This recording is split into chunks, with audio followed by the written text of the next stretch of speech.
ఈ రోజు మన టాపిక్ స్పెక్ట్రమ్ లో టైప్స్ కదా.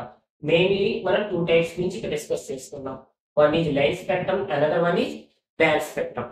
లైన్ స్పెక్ట్రమ్ లో చూడండి ఒకసారి. So seen line spectrum, sharp, distinct, well-defined lines. Sharp, distinct, well-defined lines. Okay na? Line spectrum has sharp, distinct, well-defined lines. Okay na? It has sharp, distinct, well-defined lines. చూసారా? line, distinct అంటే కొంచెం sharp గా distinct lines form అయినాయి ఇక్కడ. Single line లా తర్వాత చూసారా? అంటే line spectrum లోనే లైన్స్ ఫామ్ అవుతాయని మీనింగ్ ఇక్కడ. బట్ బ్యాండ్ స్పెక్ట్రమ్ లో చూడండి ఒకసారి, closed, many closed lines form అవుతాయి. ఓకేనా? Many closed lines. Band spectrum has many closed lines. ఇక్కడ చూసారా, అన్ని లైన్స్ కలిసిపోయి ఫామ్ అయింది. ఇదిగోండి, సపోజ్ చూడండి, ఇదిగోండి, అంటే లైన్స్ అన్ని క్లోజ్ గా ఫామ్ అవుతున్నాయి. ఇదిగోండి, ఇలా ఇలా ఇలా ఇలా అంటే లైన్స్ అన్ని క్లోజ్ గా అయిపోయి మీకు ఫామ్ అయ్యేది band spectrum. Single lines, sharp lines form అవుతాయి లైన్ స్పెక్ట్రమ్. అయితే దీని మీరు ఇది లైన్ స్పెక్ట్రమ్ ఏం చూస్తారంటే, ఎక్కడ అబ్జర్వ్ చేస్తారంటే గ్యాసెస్ యాటమ్స్. ఓకేనా? It is a characteristics of gases atoms. ఏం చెప్తారు? It is a characteristics of gases atoms. అందుకని లైన్ స్పెక్ట్రమ్ కి ఇంకో పేరు ఉంది, అటామిక్ స్పెక్ట్రమ్. లైన్ స్పెక్ట్రమ్ కి ఇంకో పేరేంటి?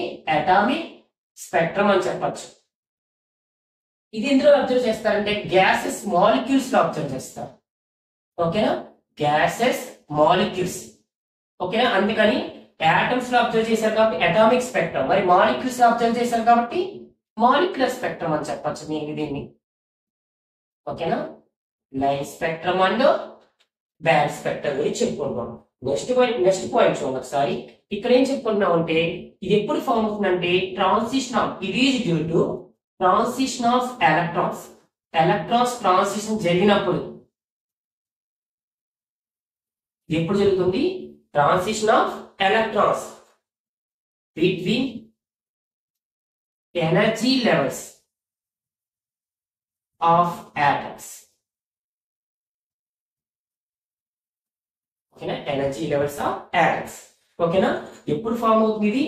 ఎలక్ట్రాన్స్ అనే ట్రాన్సిషన్ జరిగినప్పుడు. ఎలక్ట్రాన్స్ మధ్య ఆటమ్స్ ఉంటాయి కదా, ఆటమ్స్ లో ఉండే ఎలక్ట్రాన్స్ అనే ట్రాన్సిషన్ జరిగినప్పుడు అప్పుడు లైన్ స్పెక్ట్రమ్ ఫామ్ అవుతుంది. బట్ ఇక్కడ ఇది ఎక్కడ ఫామ్ అవుతుందంటే rotational,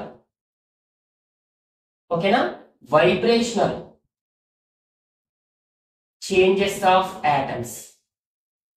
rotational, vibrational changes of atoms అంటే ఆటమ్స్ లో రొటేషనల్ చేంజెస్ కానీ వైబ్రేషన్ ఎనర్జీలో చేంజెస్ కానీ జరిగినప్పుడు, ఓకేనా, రొటేషనల్ చేంజెస్ కానీ వైబ్రేషనల్ చేంజెస్ కానీ జరిగినప్పుడు వీటి ఫామ్ అయ్యేదే బ్యాండ్ స్పెక్ట్రమ్.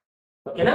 మరి ఇక్కడ ఏం చెప్తున్నాం? ఇక్కడ rotational energy, vibrational energy, changes in rotational and vibrational energy. ఓకేనా? ఆటమ్స్ లో ఉన్న రొటేషన్ ఎనర్జీ కానీ వైబ్రేషన్ ఎనర్జీ కానీ చేంజెస్ జరిగినప్పుడు మీకు ఫామ్ అయ్యేది బ్యాండ్ స్పెక్ట్రమ్. ఎలక్ట్రాన్స్ మధ్య ట్రాన్సిషన్ జరిగినప్పుడు ఫామ్ అయ్యేది లైన్ స్పెక్ట్రమ్. ఈ లైన్ స్పెక్ట్రమ్ ఎక్కడ అబ్జర్వ్ చేస్తారంటే నోబుల్ గ్యాసెస్ లో అబ్జర్వ్ చేస్తారు. అలాగే ఎక్కడ అబ్జర్వ్ చేస్తారంటే మెటల్ వేపర్స్ లో కూడా అబ్జర్వ్ చేస్తారు. ఓకేనా? బట్ బ్యాండ్ స్పెక్ట్రమ్ మీరు ఎక్కడ అబ్జర్వ్ చేస్తారంటే మెటల్స్ లో చూస్తారు, ఇంకా మాలిక్యూల్స్ లో కూడా చూస్తారు అనమాట. ఓకేనా? ఒకటి line spectrum and second one is band spectrum.